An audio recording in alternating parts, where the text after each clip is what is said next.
अस्सलाम वालेकुम नाज़रीन, मैं हूँ वजिया ज़ुबैर। नाज़रीन, आज मैं आपको अपनी ज़िंदगी की एक अहम बात बताऊँगी जो मैंने पेरेंटिंग के दौरान सीखी, और मुझे उम्मीद है कि अगर ये बात आप लोगों ने समझ ली तो आपकी ज़िंदगी भी आसान हो जाएगी। लेकिन ये बात बताने से पहले मैं अपने बचपन का एक वाक़या आपसे शेयर करूँगी, जो वाक़या मुझे आज तक बिल्कुल प्रॉपर्ली याद है कि क्या हुआ था और किस तरह से हुआ था। तो ये वाक़या मैं आपके साथ शेयर करना पसंद करूँगी। नाज़रीन, आपको ये तो बात मालूम है कि हम 3 बहनें हैं, तो जब भी कोई प्रोग्राम वगैरह बनता था हमारे घर में तो ज़्यादातर प्रोग्राम्स मम्मा बनाती थी। तो एक दिन हम लोग जा रहे थे, किसी के घर प्रोग्राम था उनके घर पे, तो मम्मा ने कहा कि ऐसा है कि वहाँ जाने पहले हम तुम लोगों को सिंदबाद लेके जाएंगे। अब हम लोगों की बड़ी खुशी कि अच्छा हम सिंदबाद जा रहे हैं। उस ज़माने में सिंदबाद कराची में नया बना था, गुलशन इकबाल में। तो हमने कहा हाँ बड़ा मज़ा आएगा, हम सिंदबाद जाएंगे। तो मम्मा ने कहा लेकिन तुम लोगों को लेके तो जा रही हूँ मैं, 2 झूलों ज़्यादा झूलों पर नहीं बिठाऊँगी मैं। हमने कहा हाँ ठीक है मम्मा, सही है। हम तीनों बहनें बैठे हो, हमने डिस्कस किया कौन झूले पर बैठना चाहिए, किस पे ज़्यादा मज़ा आता है, किस पे ज़्यादा एंजॉय करते हैं। हमने सोच लिया, गाड़ी में हम डिस्कस करते रहे ये बात कि नहीं झूला नहीं वो झूला। अच्छा रहा पूरा सफ़र हमारा। जब हम वहाँ पहुँचे तो कोई परेशानी नहीं हुई मम्मा को, हम सोच चुके थे कि हमें किन झूलों में बैठना है। हम 2 झूलों में बैठे। उसके बाद वहाँ से मम्मा ने हमें चिप्स वगैरह दिलाए, हमने वो खाए। मेरी दावत तो ऑलरेडी हमारी कहीं पर थी, तो हम वहाँ चले गए जहाँ हमारी दावत थी। तो वहाँ पे जो खातून थी उन्होंने मुझसे पूछा तुम लोग देर से आए, कहाँ चले गए थे। तो मैंने बताया आज तो हम लोग सिंदबाद गए थे। जो एक बच्चे में खुशी होती है ना, उस खुशी के साथ मैंने बताया आज तो हम सिंदबाद गए थे। तो कहने लगी अच्छा कितने झूलों में बैठी। अब मैं सोचती हूँ पता नहीं उन्होंने सवाल किया क्यों था। अच्छा मैंने खुशी बता दिया कि हम 2 झूलों में बैठे थे और हमें खुशी थी इस बात की कि हम सिंदबाद से आ रहे हैं। तो वो कहने लगी देखो मैं तो बच्चों को इसे लेके जाती नहीं हूँ कि बच्चों को लेके भी जाओ, एक झूलों में बिठाओ और बच्चों की ख्वाहिशें पूरी नहीं हो पाती है। एक उनके उसमें रहता है कि और झूलों में बैठ जाते हैं। मैं चाहती हूँ किसी किस्म के बच्चों के अंदर कमी नहीं होनी चाहिए, उन्हें एहसास नहीं होना चाहिए कि हम बस 2 झूलों में बैठ के आ गए।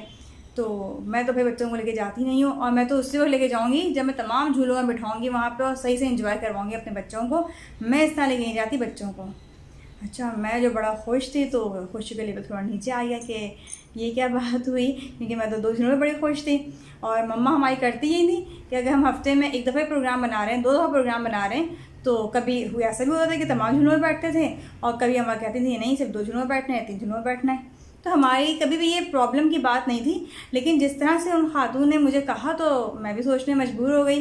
खैर बात आई गई हो गई। कुछ दिनों के बाद एक प्रोग्राम फैमिली का प्रोग्राम जो था वो अरेंज किया गया, तो हम सब सिंदबाद गए। अच्छा उन्होंने अपने बच्चे को तमाम झूलों में बिठाया, जितने झूले सब झूलों में बिठाया, हम सब बच्चे बैठे तमाम झूलों पे। सब झूलों में बैठने के बाद सही से एंजॉय किया। फिर वहाँ पे हमने खाना खाया। खाना खाने के बाद जब चलने का टाइम था तो उनके बच्चे ने कहा कि मुझे आइसक्रीम चाहिए। वहाँ पे अभी भी शायद वो आइसक्रीम मिलती है, लेकिन उस वक्त वो आइसक्रीम बड़ी यूनिक थी कराची में, तो वो थोड़ी एक्सपेंसिव भी थी। तो अब बच्चा फैल गया कि नहीं मुझे यही आइसक्रीम खानी है। अच्छा उनके बच्चे के अलावा 5-6 बच्चे और भी थे, तो उन साहब ने मुनासिब नहीं समझा कि मैं अपने बेटे को चीज़ दिला दूं, लेकिन बाकी जो बच्चे हैं उनको मैं ना दिलाऊं आइसक्रीम। तो उन्होंने मना कर दिया कि नहीं मैं तुम्हें आइसक्रीम नहीं दिला रहा। अब वो बच्चा इतना रोया कि वो घर तक ज़्यादा रोता ही रहा, और घर जाके भी उसका मुँह बना रहा कि मुझे आइसक्रीम नहीं खिलाई। अच्छा मैं जो अपना पहले भी देख चुकी थी कि 2 झूलों में बैठे हो, उस पर उन्होंने टोका मुझे, और ये सारी सूरत हाल ही मेरे सामने थी। तो मैं सोचने लगी कि हम बस 2 झूलों में बैठ के भी इतना खुश थे, और इस बच्चे को सारी चीज़ें मिल गई हो, ये फिर भी इतना रो रहा है, इतना परेशान है। तो अब मैं ये बात सोचती हूँ कि मेरे जहन में बात क्यों आई, मैंने उनके बच्चे को इतना पॉइंट आउट क्यों किया कि वो रो रहा था। बच्चे रोते हैं, बहुत से बच्चे रोते हैं, चीज़ नहीं मिलती है तो अब जाके ये बात समझ में आती है कि मैं ये इस बात को मैं क्यों इतना सोचने लगी थी। बच्चे रोते हैं, सब बच्चे रोते हैं, अगर उनका बच्चा भी रो दिया चीज़ ना मिलने में, ऐसी कौन सी बात थी कि मैं इस जहन में ये बात अभी भी है, और ये बात मैंने इतनी पॉइंट आउट की। उसकी वजह ये थी कि उन्होंने अपनी पेरेंटिंग को ओवर एस्टिमेट किया था, और जो मेरी पेरेंटिंग थी यानी जो मेरे पेरेंट्स पेरेंटिंग कर रहे थे उसको अंडर एस्टिमेट किया था। उन्होंने मुझे अंडर एस्टिमेट किया, तो फिर जाहिर सी बात है कि मैंने भी उनकी पेरेंटिंग को गौर देखने लगी कि क्या करती हैं अपने बच्चे के साथ, और उनका बच्चा किस तरह रहता है और कितना खुश रहता है। देखिए हालांकि बच्ची थी, छोटी से मुराद ये उस वक्त मैं 7th क्लास में होंगी, मैं 6-7 क्लास में थी मैं, लेकिन ये बात मेरे जहन में रह गई क्योंकि उन्होंने मेरी पेरेंटिंग को या मेरे पेरेंट्स की पेरेंटिंग को अंडर एस्टिमेट किया था। तो बताने का मकसद यही है आपको कि कभी भी किसी भी बच्चे को अंडर एस्टिमेट और अपने बच्चे को ओवर एस्टिमेट ना करें, ना अपनी पेरेंटिंग को आप ओवर एस्टिमेट करें और दूसरे की पेरेंटिंग को अंडर एस्टिमेट करें। इसी से बताऊं आपको एक और बात कि अभी कुछ दिन पहले प्रोग्राम था फैमिली में, सब ख़वातीन बैठी हुई बातचीत कर रही थी, मैं ही बैठ के बात कर रही थी। अच्छा, मैं जब बात करती हूँ तो बच्चों के हवाले से तो मैं पॉजिटिव और नेगेटिव दोनों बातें कर रही होती हूँ। तो मैं हादिया के हवाले बताने लगी कि हादिया के अंदर बचपना बहुत ज़्यादा है। यानी ये बात हम कहते हैं कि हादिया कोई भी काम करती हैं तो मतलब बहुत ज़्यादा बचपना है। हरमीन और अली से हमें उम्मीद होती है कि वो समझदारी दिखाएंगे, लेकिन हादिया में जो है बचपना ज़्यादा है। तो मैं यही बात कही थी कि हादिया के अंदर बचपना बहुत ज़्यादा है। अभी तक वो जो है चीज़ों को समझ नहीं सकी उस तरह से, जिस तरह मैं चाहती हूँ एक जिम्मेदारी हो बच्ची की कि भाई ये काम करना है, इस तरह से करना है। स्पेशली जो घर के काम वगैरह होते हैं उसमें हालत थोड़ा ढीलापन दिखा रही होती हैं। वो चाहती हैं कि मैं बाकी काम कर लूँ, यानी कि जो उनके अपने इंटरेस्ट काम होते हैं उसमें ज़्यादा उनका इंटरेस्ट होता है। किचन में ज़्यादा इंटरेस्ट है उनका, लेकिन अगर बाकी कोई काम कहा जाए तो वो थोड़ा सा टाल मटोल से काम लेती हैं। तो यही बात मैं कर रही थी।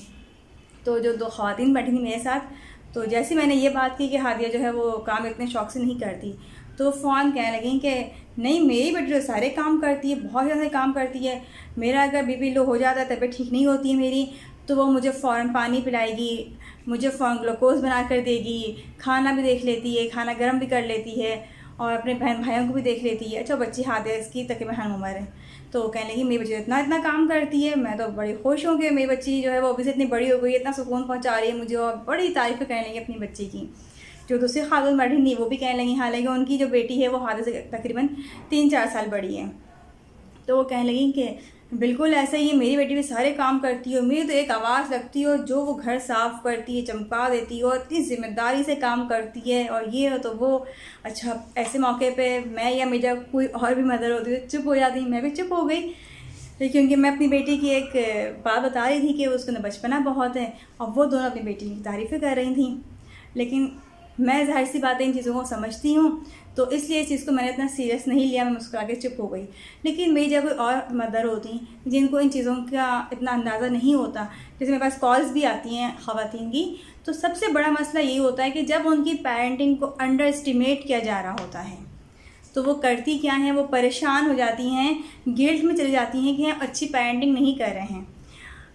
मेरे जब और माँ होते तो शायद वो ये करती कि घर जाके अपना गुस्सा बच्ची पे निकालती कि देखो उनकी बच्ची इतना काम कर रही हो, तुम ये काम नहीं कर रही हो। जब वो किसी काम से मना करती बच्ची तो ये कहा जाता कि देखो उनकी बच्ची इस उम्र में इतने काम कर रही हो, तुम्हारी एज की हो, इतने काम कर रही हो, तुम काम नहीं करती हो, तुम भी काम क्या करो। यानी कंपेयर करना, और कंपेयर करने के साथ गुस्सा करना, फिर मार पीट, चीज़ें आहिस्ता आहिस्ता बढ़ने लगती हैं कि जहाँ पे आपको लगता है कि हमारी पेरेंटिंग सही नहीं हो रही, मैं सही पेरेंटिंग नहीं कर रही हूँ, मैं फेलियर हूँ, तो वहीं इस गिल्टी के साथ साथ जो गिल्ट पैदा होता है आपके अंदर, आप बच्चे के ऊपर स्ट्रेस डालना शुरू कर देते हैं। तो कभी भी अपनी पेरेंटिंग को अंडर एस्टिमेट नहीं करना चाहिए। जहाँ आपको लगे गलती है, आप इस बात को समझ लें कि हाँ ठीक है, ये गलती है मेरी, यहाँ मैं गलत कर रही हूँ, उस चीज़ को सुधारने की कोशिश करें। लेकिन कभी भी इस चीज़ को लेके परेशान ना हो कि अगला बंदा तो बड़ी ज़बरदस्त पेरेंटिंग कर रहा है और मैं अच्छी पेरेंटिंग नहीं कर रही हूँ। चीज़ें अच्छी से सीखना अच्छी बात है, लेकिन प्रेशर में रहना अच्छी बात नहीं है। और वो पेरेंट्स जो अपने पेरेंटिंग को या अपने बच्चों को जो है ओवर एस्टिमेट करते हैं कि हम बहुत अच्छी पेरेंटिंग कर रही हैं, हमारे बच्चे ऐसे हैं वैसे और बड़े ज़बरदस्त बच्चे हैं हमारे, उनके लिए बता दूं कि उनकी ज़िंदगी बड़ी मुश्किल हो जाती है, क्योंकि लोग आपके बच्चे को पॉइंट आउट करने लगते हैं। जो मैंने अपने बचपन का वाक़या सुनाया कि उनका बच्चा रोया था, हालांकि मैंने बताया बच्चा रो रहा है नॉर्मल सी बात है, लेकिन मैंने क्यों इस चीज़ को इतना ज़्यादा फील किया, क्योंकि उन्होंने मेरे पेरेंट्स की पेरेंटिंग को अंडर एस्टिमेट किया था कि वो गलत कर रहे हैं, उनकी वजह से बच्चे खुश नहीं हैं। तो मैंने इस बात को इसलिए नोट किया। तो इस तरह आपका बच्चा भी जब भी कभी वो गलती करेगा, क्योंकि तमाम बच्चे गलती करते हैं, कोई बच्चा परफेक्ट नहीं होता, तो आपके बच्चे को ज़्यादा तनकीद का निशाना बनाया जाएगा। आपका बच्चा जब कोई गलती करेगा, आपकी पेरेंटिंग को ज़्यादा तनकीद का निशाना बनाया जाएगा। अगर आप ओवर एस्टिमेट हैं कि नहीं मैं बहुत अच्छी पेरेंटिंग कर रही हूँ, कहते हैं मैं करना बहुत गलत बात होती है। जो मदर्स बहुत ज़्यादा मैं कर रही होती हैं, अच्छी बात नहीं होती है। हम भी अपनी वीडियोस में अपने बच्चों को जिक्र करते हैं, लेकिन इसका मकसद ये होता है कि हमारे जो तजुर्बात होते हैं उनकी रोशनी में हम आपको बता सकें कि क्या सही चीज़ है और क्या चीज़ गलत है। और हाँ, अपने बच्चों की पॉजिटिव और नेगेटिव दोनों बातें आपसे शेयर करते हैं कि क्या अच्छाई है क्या बुराई है उनके अंदर।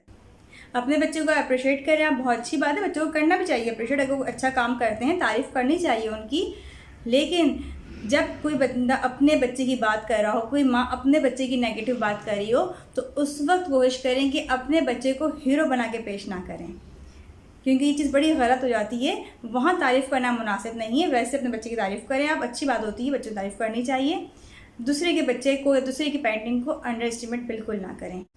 मैंने आपसे कहा था कि अपनी ज़िंदगी की अहम बात बताऊँगी, तो अहम बात यही है कि जब से हमने दूसरे बच्चों के हवाले से सोचना शुरू किया, जब से हमने वीडियोस बनाना शुरू की, हमने कोशिश की कि हम लोगों को गाइड करें कि किस तरह से अच्छी पेरेंटिंग कर सकते हैं, तो हमें ये बात फ़ील होती है कि हमारे मसाइल ख़ुद ब खुद हल होना शुरू हो गए। क्योंकि मसाइल सबकी ज़िंदगी में होते हैं, बच्चे सबके परेशान करते हैं, लेकिन हमें अंदाज़ा हुआ कि जैसे हमने दूसरे लोगों में इंटरेस्ट लेना शुरू किया, उनकी बातों को सुनना शुरू किया, उनके मसाइल को गौर से सुना, उनका हल बताना शुरू किया, हमारे अपने मसाइल भी हल होना शुरू हो गए।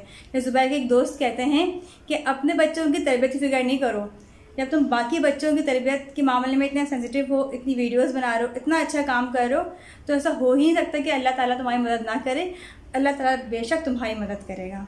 तो यही बात है कि अगर आप दूसरा अगर अपनी परेशानी आपसे शेयर कर रहा है, अपने बच्चे की बात शेयर कर रहा है आपसे, उसका हल बताएंगे, तो आप यकीन करें कि आपके मसाइल हल होना शुरू हो जाएंगे। लोग आपकी चीज़ों में इंटरेस्ट लेंगे, आपकी चीज़ों पर पॉजिटिव होकर देखेंगे।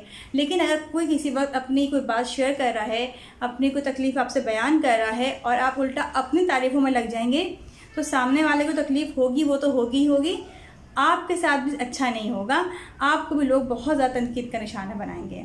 तो मुझे उम्मीद है कि वीडियो आपको पसंद आई होगी। कमेंट्स में ज़रूर अपनी राय का इजहार कीजिएगा। बहुत बहुत शुक्रिया। अल्लाह हाफ़िज़।